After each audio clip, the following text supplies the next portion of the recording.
পুরী জগন্নাথ ধামে একাদশীর দিন উল্টো একাদশী বা উল্টি একাদশী পালিত হয়। সেখানে উপবাসের বদলে অন্নভোগ গ্রহণের প্রথা রয়েছে। জনশ্রুতি অনুসারে ব্রহ্মাদেব জগন্নাথ দর্শনে এসে মহাপ্রসাদ অন্ন গ্রহণ করতে চেয়েছিলেন, যা একাদশীর সাধারণ নিয়ম থেকে ভিন্ন। এছাড়াও শান্তা নামে এক বিধবা ভক্তের ক্ষুধা তৃষ্ণা দেখে জগন্নাথদেব স্বয়ং অন্ন গ্রহণ করে একাদশী পালনের নিয়ম ভাঙলেন বলে জানা যায়।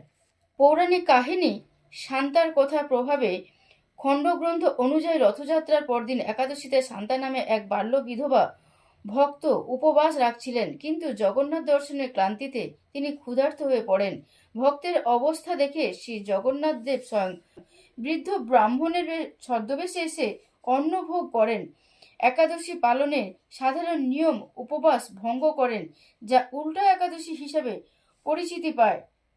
এই দিনে জগন্নাথ পুরীতে অন্নভোগ বা ভাতের ভোগ খাওয়ার নিয়ম। এরপর একটি মত অনুসারে ব্রহ্মা জগন্নাথ মন্দিরে এসে মহাপ্রসাদ গ্রহণের ইচ্ছা প্রকাশ করার এই দিনটিকে বিশেষ গুরুত্ব দেওয়া হয়েছে। এই দিনে ভক্তরা বিশ্বাস করেন যে মহাপ্রসাদ গ্রহণ করলে উল্টো উপবাসের মতোই পূর্ণ অর্জন করা যায়। জয় শ্রীকৃষ্ণ। রাধে রাধে।